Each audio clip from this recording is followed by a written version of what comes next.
Bien le bonjour tout le monde, bienvenue à cette autre édition de Conseil de vie et de Fantasy avec Simon et Danny. Comment ça va, Danny? Ça va bien, toi? Ça va bien, on va parler des joueurs à surveiller pour la semaine 3. Juste avant, on a eu une question. Ton chandail, ton jersey. Oui, monsieur. Alors, il s'agit de monsieur Shane Falco du film en français Les Remplaçants, en anglais Replacements. Si vous n'avez pas vu le film, TVA Sport le diffuse à peu près 8 fois par semaine. À peu près. À peu près. Des fois, il manque de sport, donc TVA Sport diffuse des films de sport. Et ce qui est intéressant, c'est que le film est quand même basé sur une histoire évidemment romancée, mais quand même, il y a eu un lockout là, dans la NFL, je crois que c'était 94-95 dans ces eaux-là. Ouais. Et il y a eu effectivement des joueurs de remplacement. Pas mal, oui. Il y a eu des joueurs de remplacement. Et évidemment, l'histoire, le joueur dont l'histoire a inspiré le film s'appelle pas Falco, mais il a vraiment existé ce corps arrière-là. Donc, histoire bien intéressante du film de Les Remplaçants. C'est-il vraiment taper la cheerleader en chef? Voilà où ça peut être un peu romancé dans ce cas-ci. Et ses copines qui travaillaient dans un bar? Ah, ça, l'histoire ne le dit pas. Ça se peut que je l'ai écouté dans une des 8 présentations à TVA Sport durant la semaine. T'as quand même de l'air au courant, c'est bien. Écoute, c'est quand même un classique. C'est un classique. Donc, on va vous présenter les joueurs à surveiller pour la semaine 3. Bien évidemment, en termes de fantasy football, Danny et moi, on ne va pas vous suggérer d'habiller les joueurs stud, les joueurs élites. Anyway, ils sont tous blessés. Il y en a beaucoup de blessés. Fait qu'on est vraiment rendu à vous suggérer des joueurs qui ne sont pas des joueurs élites, qui ne sont pas dans des top 5 ou top 10 de leur position, tout dépendant de leur position. Et des fois, on va vous faire également aussi des suggestions pour les paris sportifs. Donc, il y a des joueurs à surveiller là-dessus qui ont des belles valeurs, qui vous permettent des fois d'aller prendre des joueurs qui, justement, coûtent plus cher, mais qui peuvent rapporter également aussi. Si vous êtes comme Simon et que vous faites de l'argent comme de l'eau et que vous cherchez un moyen de la dépenser, les paris sportifs sont pour vous. Voilà. Et voilà. Alors, on a des conseils pour que vous gagniez plus d'argent. Et là, vous saurez encore moins quoi faire devant une telle fortune. Donc, ceci étant dit, la Fondation Danny Lechère accueille tous les types de paiements sans problème. Oh que oui. Voilà. Mais surtout de l'argent. Oui, surtout. Alors, dans les joueurs à surveiller pour la semaine 3, commençons par les corps arrière. Qui nous suggères-tu, Danny, en premier? Je suis gêné de vous le proposer parce qu'il est le QB1 cette année. Derek Carr contre Philadelphie. Très bon choix. Très bon choix. Écoute, tout marche présentement du côté des Saints. C'est sûr que si tu as Pat Mahomes puis tu as Derek Carr, je te dirais laisse Derek sur ton banc. Mais ouais, je sais. Mais là, il faut jouer à la moyenne. Il faut jouer le livre un peu. Parce qu'on en a parlé dans le reportage présentement. Un vrai joueur de baseball, il joue le livre. Des fois, il faut bunter quand il y a un go au deuxième puis il n'y a pas de retrait quand tu veux faire un point. Il ne faut pas toujours viser le 5. En tout cas, juste pour dire, Pat Mahomes, je t'en vais depuis le considérer comme un QB de CR1 là, de fantasy. Là. On parle de fantasy. Là, fantasy. Dans la vraie vie, on s'entend, le gars est winner. Là. Mais c'est ça. Derek Carr fait présentement plus de points que lui. Donc, puis vous avez vu la belle remontée que Kirk Cousins a faite avec son tendon d'Achille synthétique là, en Monday Night Football. Mais, hein? On a la recette. On a comme fait un beau blueprint, puis on a envoyé ça à toutes les équipes. Regardez, c'est de même qu'on joue les Eagles. Là. Et voilà. Faites la même affaire. Donc, puis Derek Carr est capable. Je sais que ça sonne drôle. Pendant que les Raiders font jouer Gardner Minshew, ouais. Ben, c'est ça. Voilà. Donc, Derek Carr contre Philadelphie. D'un point de vue fantasy, c'est intéressant. Et le gars, il est sur une lancée. De mon côté, je vais tenter d'inverser les tendances. Ce qui veut dire que là, l'équipe qui donne le plus de verges par la voie aérienne, ce sont les Ravens de Baltimore. On dirait pour faire une bonne défensive, oui, surtout jouer au sol. Mais justement, on accorde le plus de verges. En 2 matchs, c'est presque 600 verges. Là. Fait que c'est assez impressionnant. Et qui joue contre les Ravens? C'est le moment de la rédemption pour Dak Prescott. Il y en a pas mal à se faire pardonner. Et voilà. Là, tu joues contre la pire défensive, contre le jeu aérien. Tu n'as pas le choix. Tu as perdu ton match d'ouverture de la saison locale de façon pitoyable contre les... Donc, tu te dois de rebondir. Pas juste dans ton compte de banque avec ton extension de contrat. Tu te dois de rebondir maintenant contre la pire défensive aérienne. Voilà, Dak. Baker Mayfield. Eh oui, tout à fait. Contre Denver. Sur papier, c'est un match-up plus qu'intéressant. Et dans la réalité, Baker joue très bien. Très, très bien. Écoutez, là, ce que je vais dire est gros. Oh. Mais on ne s'ennuie pas de Tom Brady sur le terrain. Quand même. Quand même. Le gars fait produire. Tu sais, on disait, écoutez, on baisse, mais l'équipe est toujours productive. On a une chance de faire les séries. Et Baker a réussi à se remettre sur pied après être passé en Caroline. Ce qui n'est pas peu dire. Là. Voilà. Donc, Baker contre Denver. Ben, inversement, moi, j'y vais justement du côté de Denver contre Tampa Bay. Tampa Bay est la 4e équipe qui a donné le plus de verges par la voie aérienne. J'y vais donc avec M. Bo Nix. Bo Nix. Oui. We Want Bo du film Draft Day, le repêchage avec Kevin Costner. Le nom du carrière qui avait été pressenti pour la Bo Callahan. Bo Callahan. Et cet enfant de chienne-là avait personne à sa fête. Et voilà, aucun de ses coéquipiers à sa fête. Aucun coéquipier à sa fête, que des groupies. Et ce qui n'était pas un bon de joueur d'équipe selon le DG. Qui voulait goûter au choix de première ronde. Et voilà. Aucun coéquipier. Alors, Bo Nix à surveiller. Évidemment, si c'est votre carrière numéro 1, votre saison vous êtes en reconstruction. Voilà. Mais sinon, question de Superflex, ça peut être intéressant. Ou mieux encore, Paris sportif, Bo Nix, très bon choix. Sam Darnold contre Houston. Intéressant ça. C'est un match où je m'attends beaucoup de points. Et Sam Darnold est capable de suivre le trafic. C'est pas juste one way. Là. Le gars est capable, on a vu avec Justin Jefferson, là, le toucher. Là, c'est incroyable ça. Donc, Sam Darnold a un bras. Puis il a réussi à quand même à dépecer là, la défensive de San Francisco. Là. Exact. Il n'y a pas grand QB qui peuvent dire ça au cours des dernières années. Là. Tout à fait raison. Donc, Sam Darnold contre Houston, ça devrait être un match-up très intéressant des deux côtés. Un autre match avec des flamèches, une partie où il pourrait y avoir beaucoup de points de passe, c'est entre autres Arizona contre Détroit. Et dans ce cas-ci, Jared Goff va continuer de pitcher comme un malade, mais Kyler Murray aussi. Donc ça va être franchement intéressant. Vous avez des joueurs dans ce match-là, vous habillez tout le monde. Oui, Jared Goff, c'est pas le plus gros début de saison. On a un échantillon de 2 matchs, on s'entend. Voilà. On prend notre gaz égal, là. On ne le met pas encore dans le panicomètre. Mais bon, s'il y a un match pour se relever et décider de jouer au football, c'est là. Et voilà. Est-ce que tu as d'autres corps arrière à nous suggérer pour cette semaine, Danny? Non. Alors, passons du côté des porteurs de ballon. Je commence de ce pas. Ben oui.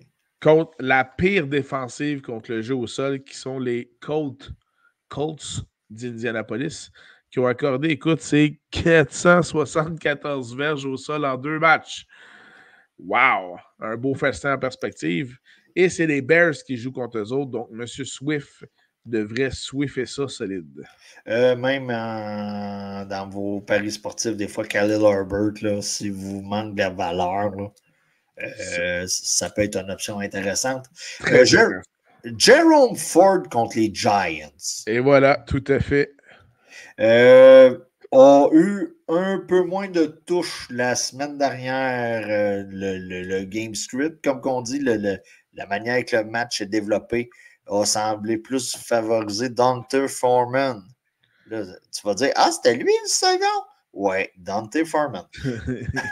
Mais cette semaine, tout devrait redevenir un peu plus au beau fixe du côté des Bruns. Donc, Jerome Ford contre les Giants. La troisième paire défensive contre le jeu au sol, ce sont les Rams de LA. Et ils jouent justement un match intra-division contre qui? Contre les 49ers et M. Jordan Mason, qui devrait donc s'en donner à cœur joie. Honnêtement, si vous l'avez, habillez-le. Là. On n'est même pas supposé de vous le dire. Puis, tu sais, beaucoup d'équipes, en absence d'un joueur, vont avoir un comité. San Francisco, non. Non, vraiment pas. Vraiment pas. Donc, on va l'user à la corde jusqu'à temps que l'autre qui est déjà usé à la corde revienne. Donc, habillez-le. Zach Moss contre Washington. Ouais, j'ai vu ça. 241 verges accordées à date. Sur papier. C'est un match favorable pour les running backs qui sont là. Moi, je l'aurais dans mon line-up. Comme running back numéro 2, je ne serais pas confiant, mais comme flex, je me dis c'est correct. Le match-up est favorable. J'aime pas la dynamique qu'on a présentement du côté des Bengals. Donc, tu sais, puis tu regardes l'utilisation, on n'est pas loin du 60-40, 50-50. On est dans ces eaux-là. Je ne trippe pas, mais des fois, il faut habiller des joueurs, puis surtout avec les blessés, on n'aura pas le choix. Fait que Zach Moss contre Washington, sur papier, le match-up est intéressant. Excellent. Une des défensives qui en arrache au sol, c'est celle des Packers de Green Bay qui ont donné 284 verges au sol en 2 matchs. Donc, ça permet de croire... Mais ça n'a pas paru semaine 2 là, contre les Colts. Non, effectivement. Mais quand même, ce qui fait que c'est les Titans du Tennessee qui jouent contre Green Bay cette semaine. Monsieur Ty Spears est magané. Magané. Donc, si vous avez Tony Pollard, s'il vous plaît, ne le laissez pas sur le banc. C'est le bon moment pour l'habiller, notamment comme flex ou dans les DFS, vos paris sportifs. C'est le bon moment aussi. Match-up peu favorable, tout simplement parce qu'ils font de Pittsburgh. J.K. Dobbins. Là. Oh, qui est en feu. Il est en feu. Jusqu'à temps qu'il se blesse. Parce que ça va arriver. Ça va arriver. Ça va arriver. Ça, la mort, les taxes, les impôts et Dobbins qui se blesse, ça arrive tout le temps. Regarde, tu l'habilles. Je sais que contre Pittsburgh, c'est pas attrayant, OK? Non. Mais tu l'habilles pareil. Il y a tellement de blessés, il y a tellement de comités présentement. Lui, on sait qu'il a la faveur de Harbaugh. Là. Voilà. Tu l'habilles. Puis peut-être qu'il va aller chercher un 12-15 points là, pour te remercier de ça, là, mais tu n'as pas le choix cette semaine. Excellent. As-tu d'autres porteurs de ballon à suggérer pour la semaine 3? Écoute, on n'a pas parlé du changement au corps arrière du côté des Panthers de la Caroline. Monsieur Andy Dalton de Red Rifle. On sort le Red Rifle de son petit casing. On on lui met de l'huile pour la pluie et tout ça. Il y en a un qui va en profiter, puis c'est Chubba Hubbard. Tout simplement parce que là, la défensive va se dire « Oh, on a quelqu'un qui n'a pas l'air d'un chevreuil la nuit quand un autobus fonce dessus. » ou qui n'a pas l'air de pleurer sur le terrain, comme on l'a vu au dernier Ouais, match. mais ça, il faut faire attention à cette heure avec toute la détresse mentale et psychologique. On n'en parle pas. Mais le gars avait de l'air à broyer sur le terrain. Ouais. Ça c'est un fait. Mais voilà. Les allergies, hein? Les allergies, la saison est dure. Et le gars a eu beaucoup de gazon dans son, il y a ça. Dans son masque, là, dans sa protection. Donc, Chubba on revient à nos moutons. Chubba va en profiter tout simplement. On va surveiller un peu plus la passe. On va moins stacker la boîte pour dire l'expression francophone que vous pouvez trouver dans le dictionnaire. Donc, il devrait en profiter contre Las Vegas. Pour ce qui est de Hubbard en passant, profitez-en parce que techniquement, dans 2 semaines, Jonathan Brooks est de retour. Mais ça, c'est techniquement. C'est techniquement. Alors, j'ai bien hâte de voir ça. Allons-y du côté des receveurs de passe à surveiller pour la semaine 3, Danny. Yep. Qui nous suggères-tu? Le gars n'est pas top 10, mais il est payé comme s'il en était un. Brandon Ayuk contre les Rams. Le gars est présentement tout seul. Blessure à Debo. C'est sûr qu'on a Jennings. Je ne sais pas si tu voulais le mentionner. Ben, en fait, Jennings était mon choix dans ce match-là. Ben, écoute, que ce soit un ou l'autre, contre les Rams, c'est favorable. Donc, je vais en redire un, vu que je t'ai volé le tien. Rashid Shaheed contre Philadelphie. Le gars a présentement la faveur de Derek Carr. L'attaque est époustouflante. Non, et l'attaque est dynamique. Oui. L'attaque est dynamique, explosive. Ils ont quand même marqué sur leurs 6 premières possessions. Ils sont beaux à voir. Sérieusement, oui. Oui. Puis, tu sais, dans les Survivors, puis des affaires de même, là, pas grand monde ont pris les Saints là, pour. Puis il y a plusieurs clubs qui ont pris les Cowboys en se disant, regarde, c'était le flou de la Caroline. Donc, Rashid Shaheed, présentement, est en feu, lui aussi, donc contre Philadelphie. Alors, comme A.J. Brown est blessé, Devonta Smith fait-il partie du top 10? Non. Non, ben écoute, c'est un top 15. Je me permets de vous suggérer Devonta Smith. Et à la limite, on assistera peut-être justement à une certaine petite mince éclosion du troisième receveur de passe qui devient donc le deuxième avec M. Jahan Dotson avec les Eagles. Voilà. Et DeMarcus Robinson, qui est tout seul contre San Francisco. Je sais que ce n'est pas la défensive la plus plaisante à jouer, mais il est pas mal tout seul. Donc, DeMarcus Robinson des Rams. On va spécifier pour ceux qui. Ouais, ça ne serait pas pour quelle équipe il joue. Hein, ouais, c'est ça. Là. Beaucoup de blessures, beaucoup de. Il est avec qui, lui? Il est avec les Rams. Alors, surveillez également du côté des Lions à la fin du match de la semaine 2. M. Amon-Ra St. Brown s'est blessé. Bon, c'est un tough de tough. Là. On sait que l'année passée, il a joué toute la saison en étant blessé quand même. Mais si jamais il ne venait pas à jouer en semaine 3, c'est évident que Jameson Williams devrait être poivré, comme dirait mon ami. Oui, et il est arrivé quelque chose du côté de Détroit. Depuis l'expansion, l'arrivée de Jameson Williams, avez-vous remarqué que Sam Laporta a moins le ballon? Et voilà. Un des plus gros facteurs de la, comment je dirais ça, pas contre-performance, mais de la déception qu'on a par rapport au volume qui est envoyé à Sam Laporta, c'est Jameson Williams qui est arrivé, qui est dynamique, qui court bien le ballon. Ben, ça l'enlève des occasions à Sam Laporta. Voilà. Sinon, j'ai également surveillé Zay Flowers avec Lamar Jackson, les Ravens, qui jouent contre les Cowboys. Je l'ai affronté. Ma toilette me l'a habillé, Zay Flowers, la semaine dernière. Et ma saison immaculée est déjà terminée à 2.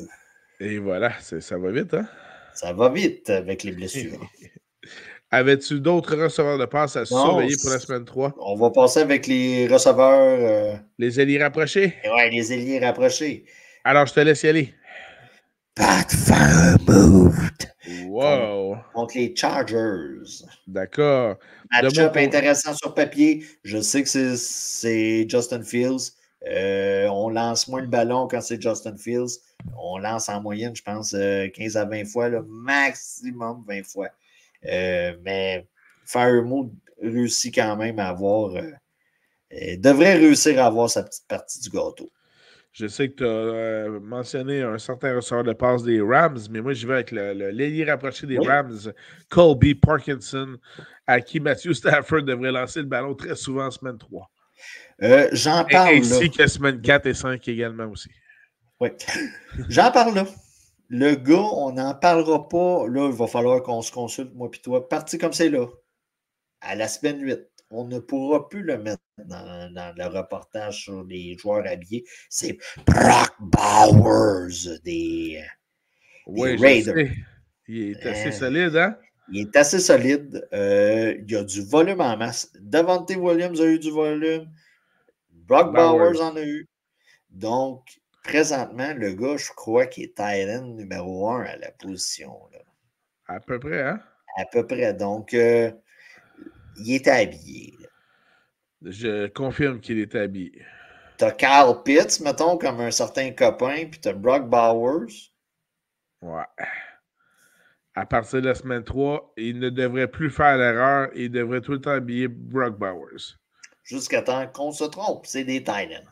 Voilà.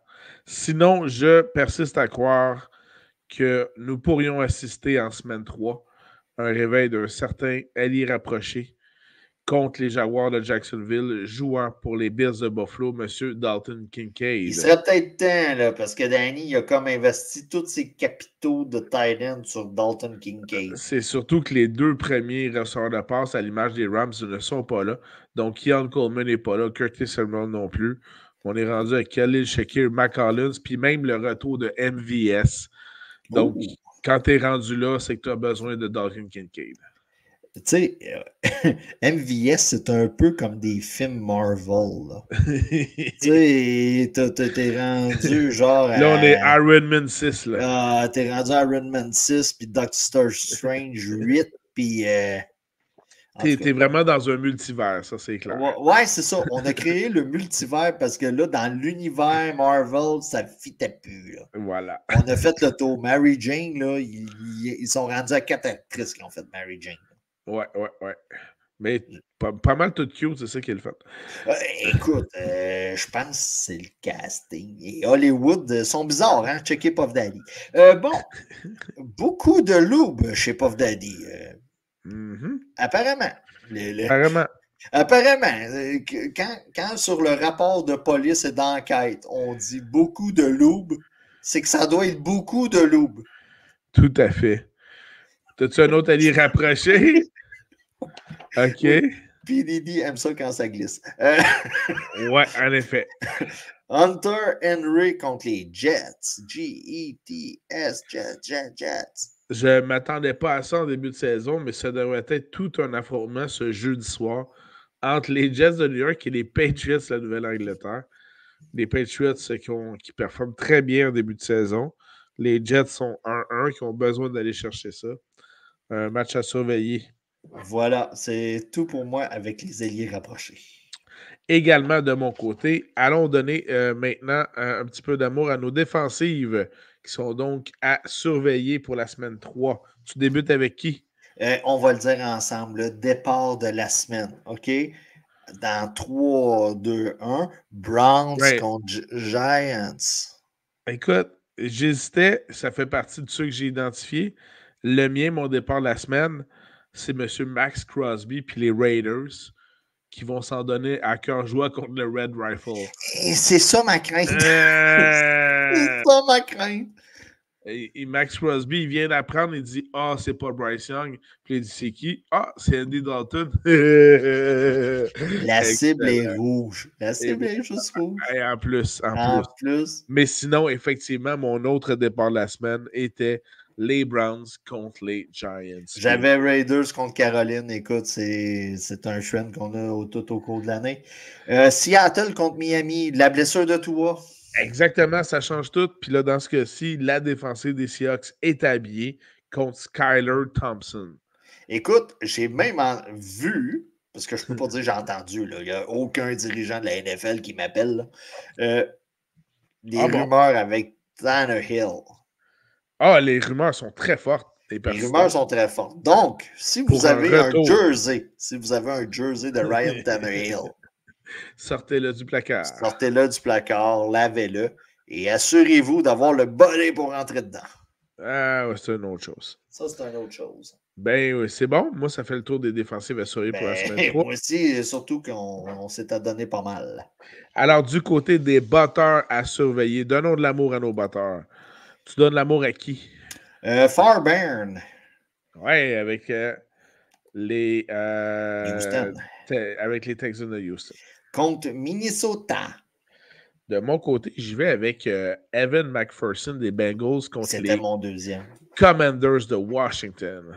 D'ailleurs, au Monday Night, alors qu'il y aura 2 matchs du Monday Night. Oui. Un qui débute à 19h30 et l'autre à 20h15. Oui. Ce qui nous donne un peu plus de marge de manœuvre en cas de blessure de dernière minute. Oui, ça peut aider. Ça peut aider. Carlson des Raiders contre la Caroline. Ça devrait être bon. De mon côté, je crois qu'on pourrait voir plusieurs points entre au niveau de Philadelphie qui joue contre les Saints. Je pense qu'on pourrait avoir plusieurs points, puis j'aime bien M. Groupé. Groupe.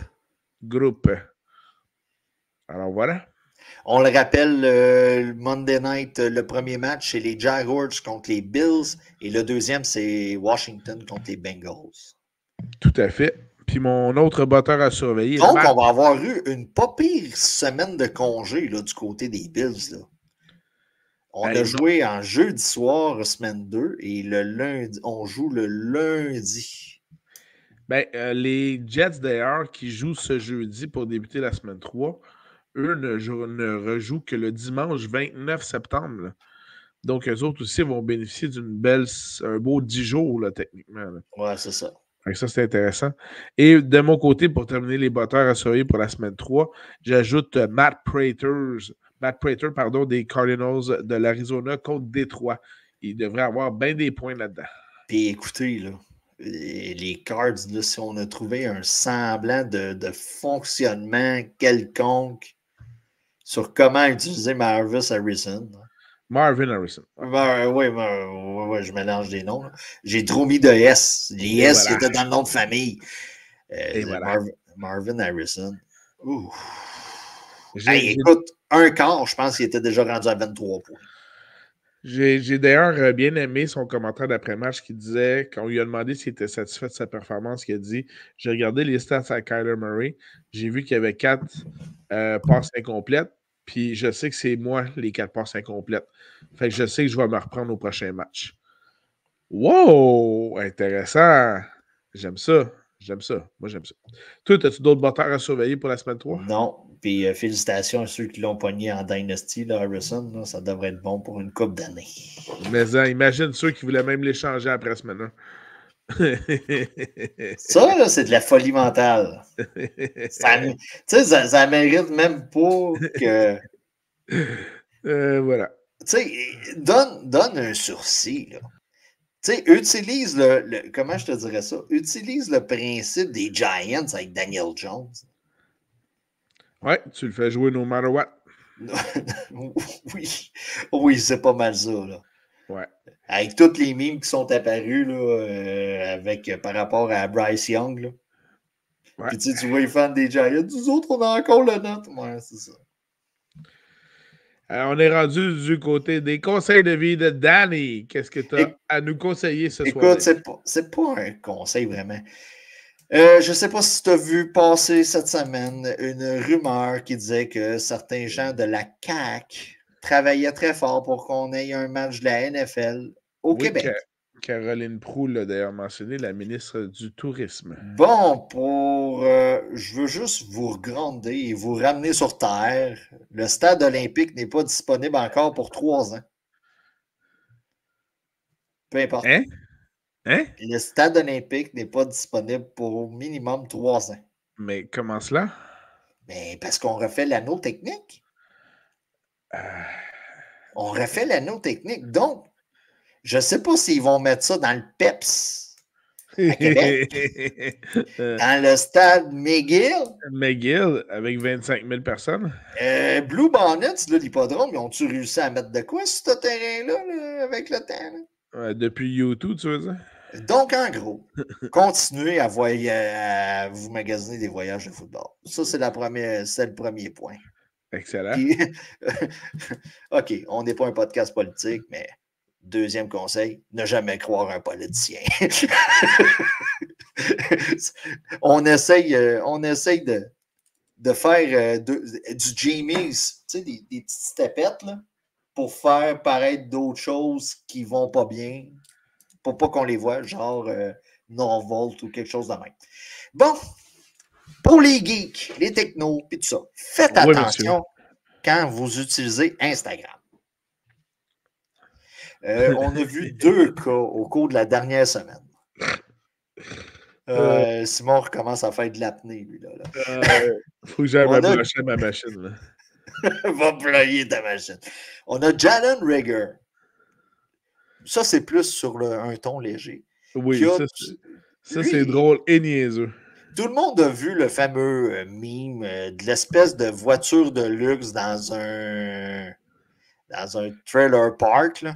Une Lamborghini ou... C'est une Lamborghini ou une Bugatti ou quelque chose de même. D'après moi, c'est pas une Lambo, là, parce que j'aurais reconnu le crest. Là. Mais lui, il a posté ça sur Instagram pour se faire sortir tout de suite par les pattes. Écoute, probablement qu'il avait eu vent qu'il allait se faire mettre dehors. Puis il a posté ça, mais faites attention. Et Shannon Sharpe nous a montré tout l'étendue ça, c'est drôle. de son talent. De son talent. De son talent. Alors qu'il a réussi. Écoute, même moi, j'ai Instagram. Je ne suis pas le plus grand utilisateur d'Instagram. Mais le gars a réussi à se mettre en Instagram live pendant qu'il faisait le sexe avec une femme. Donc, ça, tu sais pas? Ben, écoute, j'ai aucune idée de comment on peut se mettre en Instagram live. J'ai essayé par après et ça m'a pris 2 minutes. Non, mais ce que tu sais pas, c'est si c'était avec une femme. Puisqu'on voyait pas d'image, on entendait que du son. Ben, j'ai pris pour acquis que c'était. Mais je te comprends. J'ai pris. Et surtout que c'était Michel, parce que ça n'a pas été trop long que. Le nom est sorti. Le nom est sorti. Donc, certains enquêteurs auraient trouvé la madame et tout ça. Donc, on félicite Shannon pour ses efforts, mais Shannon a une voix très grave durant l'acte. Merci beaucoup de ces précieux conseils, mon cher Danny. Déposez le téléphone, fermez-le, je ne sais pas. À moins que vous voulez vous filmer, là. Nous autres, on encourage ça, là. On est ouvert à tout. Oui, entre personnes consentantes. Simon. Voilà, exactement. Voilà, c'est ça. Toujours. Si vous voulez vous garder des souvenirs. Oui. Ben, Instagram Live, là. Puis, toi, je sais que tu ne suis pas la lutte, là, mais tu avais R-Truth, là, qui marquait des commentaires. C'était puissant. Donc, tu sais, lui, il a tout le temps la gimmick d'être le gars mêlé puis le gars drôle à la lutte, là. Mais Chris, ça fitait dans le personnage, c'était mourant. Donc, on le félicite pour son exploit à Shannon Sharpe. Sa prestation. Mais c'est surtout la manière qu'il a dit « J'ai été hacké » pour le soir dire « Ah, finalement, j'ai pas été hacké. » Ouais, sa façon de régler le problème a été... Ben, comment je dirais ça? C'est quand il a vu qu'ESPN ne le pénalisera pas. C'est là que ça... Il a changé de discours. Il a changé de discours. Ben, sur ces bonnes paroles, merci beaucoup, Danny, pour ta prestation à toi. Écoute, j'aimerais avoir une voix aussi grave que Shannon. Et voilà. Je suis pas me C'est ça. Voilà. Ben, merci beaucoup à tout le monde. On espère que ces joueurs à surveiller pour la semaine 3 vont pouvoir vous aider dans vos alignements de fantasy football ou dans vos paris sportifs. Tenez-nous au courant. C'est toujours intéressant de vous lire là-dessus. Et puis, que ce soit sur nos plateformes, donc Facebook, YouTube, Spotify, tous les autres endroits où vous allez chercher vos podcasts. Alors, tenez-vous loin des blessures si vous êtes capable. Là. Voilà. Si vous êtes capable, dites-moi là comment vous avez fait. Merci encore, Danny. Bonne semaine à tout le monde. À bientôt. Bye bye. Ciao, bye.